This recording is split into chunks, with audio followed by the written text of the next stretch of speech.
Happy New Year to everyone out there, and I hope you all are having a wonderful time. And in today's video, we are going to be covering the most OP tier 8 in the game, the T-56 Skoda, which has just came into the stores for a price of £15. So in today's video, I'm just going to be telling you whether or not if it is worth it. So let's just jump straight into the video. Now, before we just jump into the statistics and stuff and do the review, I don't know if it was just me, but I loaded into the game, and if anyone follows me, you'll know I haven't been playing War Tanks Blitz much. But as soon as I loaded in, I heard a Terminator music. So if you hear that in the background, that is not me putting an overlay music in the background. That is the game. I don't know what to say about that. It's kind of cool. I think the new battle pass is Terminator themed. But yeah, I mean, if you hear that music, it is the game, and I think it's pretty cool just to say that. And yeah. Anyways, so what does the Skoda T-56 has to offer?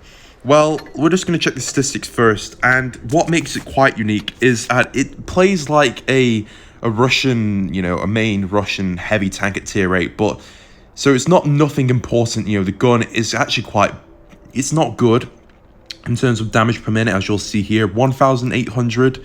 Yeah, that is really terrible, considering I think the Tiger 1 has more DPM than you, if not the same DPM, which is really poor there. And your reload time at 14 seconds. But then again, you do have a 450 alpha, which is very big considering it's at tier 8. I mean, 450 alpha is literally just the same as 460, which 460 is the most common alpha for heavy tanks in tier 10. So you are really potent in terms of your alpha damage, but in terms of DPM, you have really nothing going for you. Now, we'll talk about the armor later. We'll jump into that soon. But the mobility on the Skoda T-56 is also quite good. You do have a good mobility. Playing the tank, you actually can get to the hold down positions pretty fast. So it's another good thing about this tank, unlike the Kyler or something, or the Tiger 2, which are really OP tanks in tier 8. This tank can really get into that position faster and go and hold down, which can also benefit this Skoda T-56 quite a lot. And there's also one key thing to mention about the Skoda, that not like its predecessors like the Object 252 and stuff, the tank has 8 degrees of gun depression. 8 degrees. That allows you to work any hill or any map quite comfortably, to be honest. So you are really you've got the armor, you've got the gun, and you've also got the gun depression plus the mobility. All that combined does make an overpowered tank. But how good does it actually play? Well, I'm just going to show you the replay, and we'll also jump into the armor profile. So now, covering the replay itself, we are going to be playing in a ratings game. And I'm just going to skip it a little bit so we can just jump straight into the action here. And so, as you may notice about the tank, it comes with that legendary camouflage, which I do have equipped already. And you can see how beautiful it looks. It is one of the best legendary camos in the game, in my opinion. But as you'll see here, the T-54 comes up, and he does get a sneaky shell trying to pen me. But fortunately for me, the side armor in this tank, even though it's not good, it can be troll. And you may also notice that the side armor on the Skoda T-56 is also the exact same side armor as you'll find on the Object 140. Which is a tier 10 medium tank. So your side armor is really not the best. I wouldn't advise side scraping like I'm doing here, but if you can side scape correctly, I'm trying to get my words out here, but if you can side scrape correctly, you can really do well here.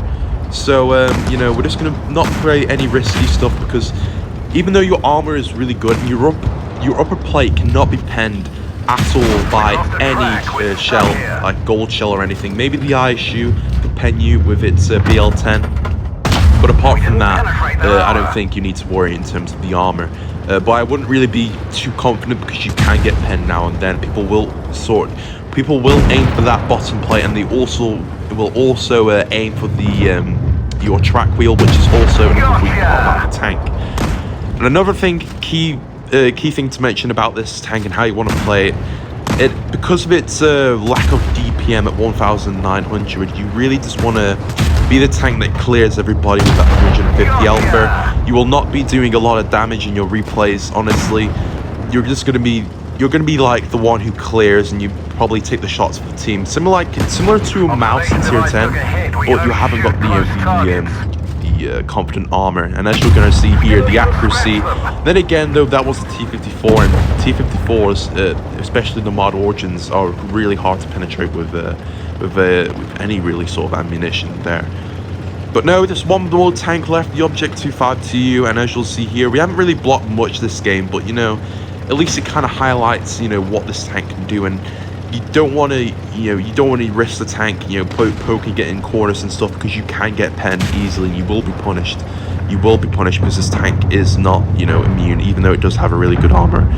But what makes the tank really good, and probably one of the best tier 10 tanks, tier 8 tanks in the game, is because of its because of its gun depression and stuff, and it can work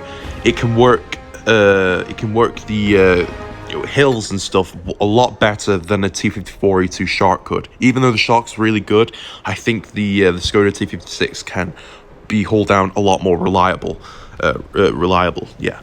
So yeah, that's gonna be enough for today's video, guys. Hopefully you all enjoyed. Now, I just wanted, before I end the video, would I say if it's worth it or not? Yes, I would. I do think it's a really good tank to get, and if you're new to the game and you want to get a good tier 8 and earn credits, then definitely go for the T-56 Skoda. It's a very good tank, and it will reward you as soon as you get more skill.